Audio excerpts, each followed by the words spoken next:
It's all your fault. Your troubles made our daughter sick. Bring her back to me." My father-in-law, Keith, had shouted angrily through the funeral home. The next moment, I felt a dull pain on my left cheek and lost my balance, falling to the floor. Keith had struck me on the cheek. "It's because you bankrupted the company. That's why Emily had to work so hard and got sick." He towered over me, continuing his yelling. Sitting on the floor, holding my painful cheek, I pondered. Maybe he was right. I became president of a small food processing company left by my father at age 30. But 10 years later, the company's performance rapidly worsened and eventually went bankrupt. At that time, the company had a huge debt.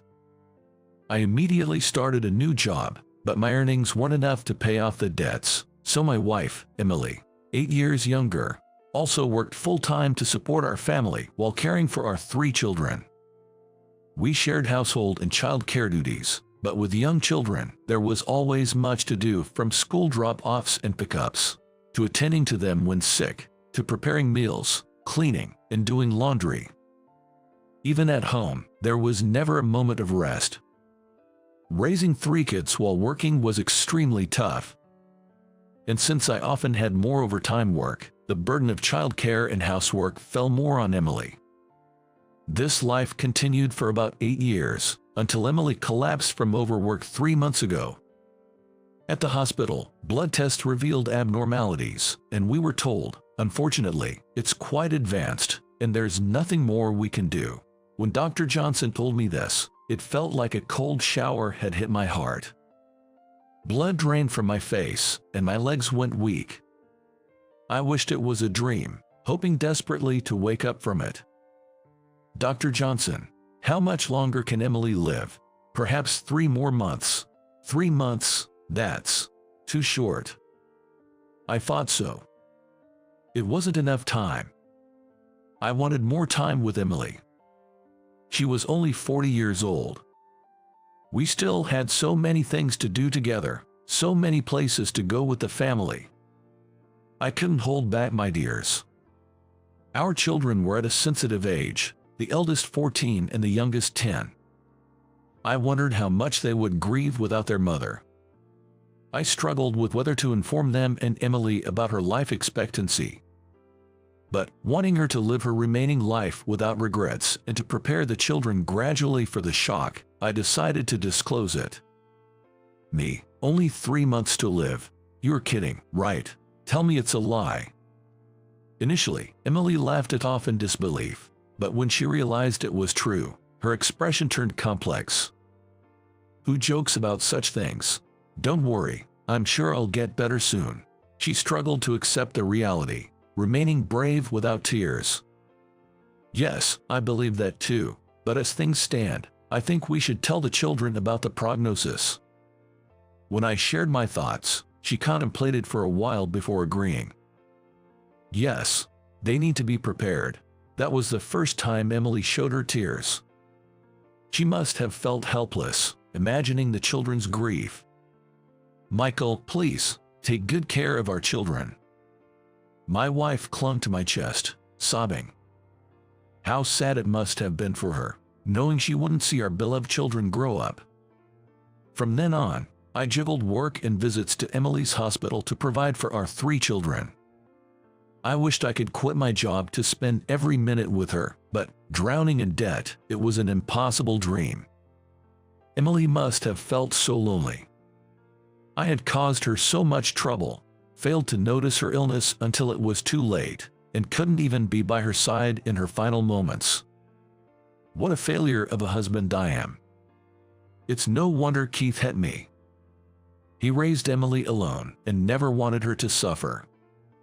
As I hung my head in these thoughts, an incident occurred. "I don't want to see your face. Do you realize how much my daughter suffered because of you? This isn't a joke." Keith, consumed by anger, grabbed a cup and threw cold water at me. "Father, please stop," a firm voice echoed through the funeral home. It was Emily's younger sister, Sarah, 2 years younger than her. She rushed in, standing between us. How can you do this? Emily's passing isn't Michael's fault. Don't take out your grief on him. Sarah. Keith looked at her, his expression complex. But Sarah, he bankrupted his company, drowned in debt, and made Emily suffer.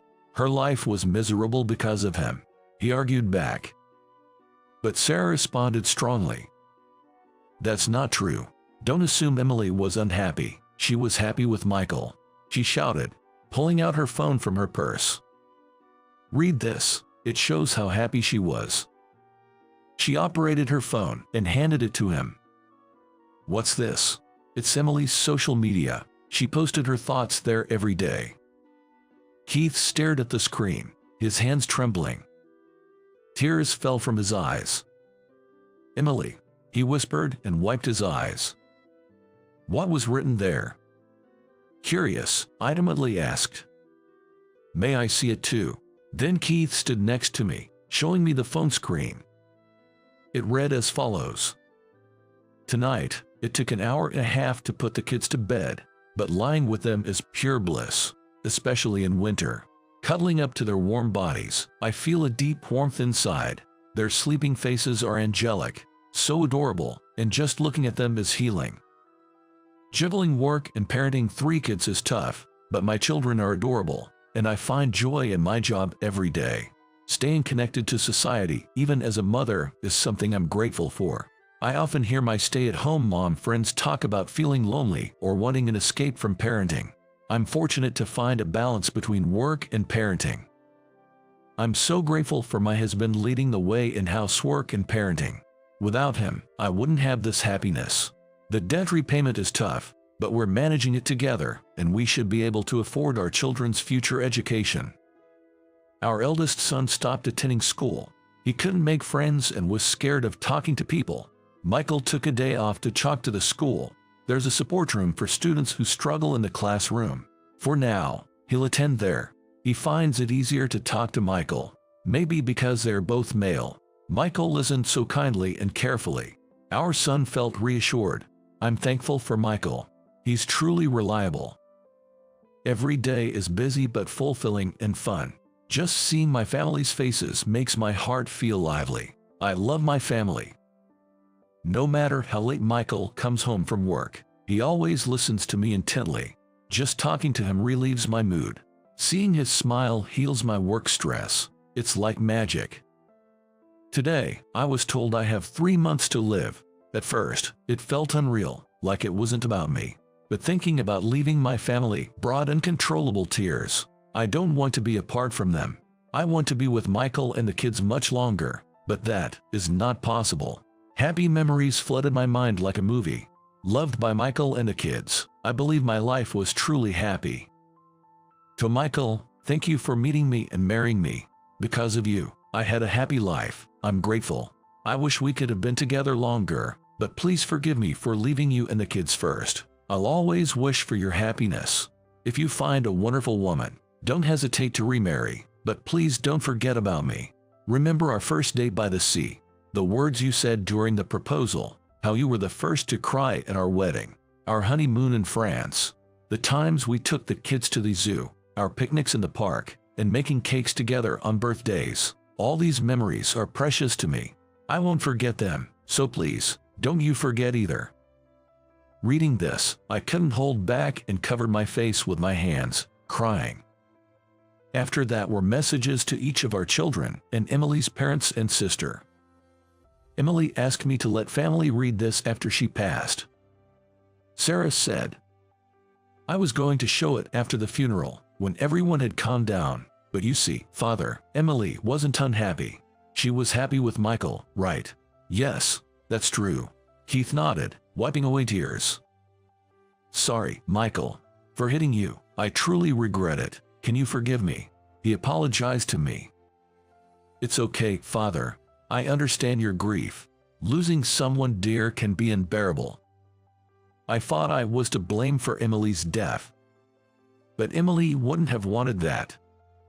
She wanted me to be happy. I had to live looking forward, not back. Can you forgive me, after what I did? I'm so sorry. You're a kind person, Michael. That's why Emily was happy with you. Keith said, wiping his tear-soaked face. Though my cheek hurt from being hit, humans make mistakes. He was remorseful, so I had to forgive him. As Emily would have wanted. I knew he was a kind and gentle person, so I decided to forget the incident. I shook his hand firmly. Seeing this, Sarah also cried. Our 3 children, seated in the family section, hugged each other and wept. It would take time to heal from this grief. But for Emily's last wish, we had to be happy. I just wanted to be glad that Emily's life was happy.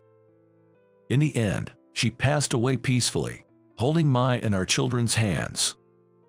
She lay in the coffin, peaceful as she had been in her final moments. Though we were parting from her physical presence, she would surely watch over us from above. So I, too, will always remember her.